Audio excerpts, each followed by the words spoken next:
శాసనమండలి సభ్యురాలు కవిత గారి అరెస్టు అప్రజాస్వామికం, అక్రమం, అనైతికం.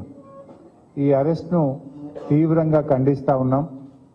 ఎందుకంటే ఒకవైపు సుప్రీంకోర్టులో కేసు పెండింగ్లో ఉండగా శుక్రవారం రోజు కావాలనే శని ఆదివారాల్లో కోర్టుకు సెలవు ఉంటుంది కనుక రాజకీయ దురుద్దేశంతో మా మీద బురద జల్లాలని, రాజకీయంగా మమ్మల్ని దెబ్బతీయాలని ఒక పథకం ప్రకారంగా కుట్రతో ఈరోజు బీజేపీ మా శాసనమండలి సభ్యురాల్ని అరెస్ట్ చేయడం జరిగింది.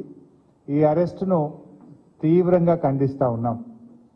ఎందుకంటే ఈ అరెస్టు మీద ఇప్పటికే బీజేపీ నాయకులు చాలాసార్లు ప్రకటన చేసినారు, ఇంక్లూడింగ్ కేంద్ర మంత్రి గారు, ఈ రాష్ట్రం నుంచి ఉన్న బీజేపీ పార్లమెంట్ సభ్యులు, ఈ రాష్ట్ర బీజేపీ అధ్యక్షుడు అనేక సార్లు ఈడీ అధికారుల్లాగా కవిత గారిని అరెస్టు చేస్తాము అని గత సంవత్సరన్నర కాలంగా బీజేపీ నాయకులు, బీజేపీ కేంద్ర మంత్రులు, బీజేపీ ఎంపీలు పలుమార్లు ప్రకటనలు చేసిన విషయం కూడా మనందరికీ కూడా తెలుసు. ఎందుకంటే రేపు పార్లమెంట్ ఎన్నికలకు నోటిఫికేషన్ వస్తుంది.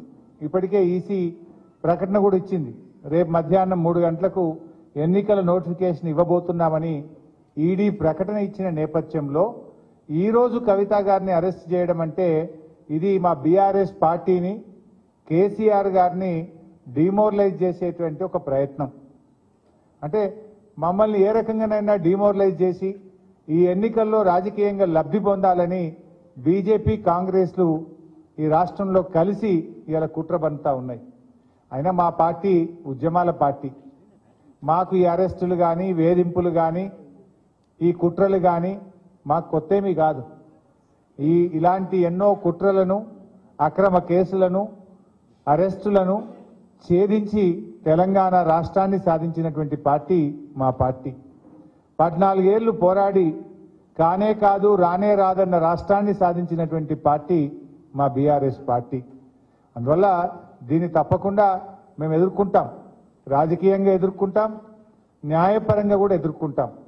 మాకు న్యాయ వ్యవస్థ మీద సంపూర్ణమైన విశ్వాసం ఉంది.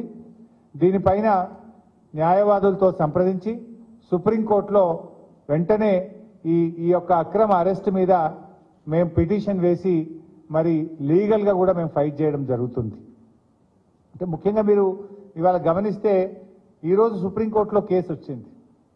ఈరోజు సుప్రీంకోర్టులో కేసు వస్తే దాన్ని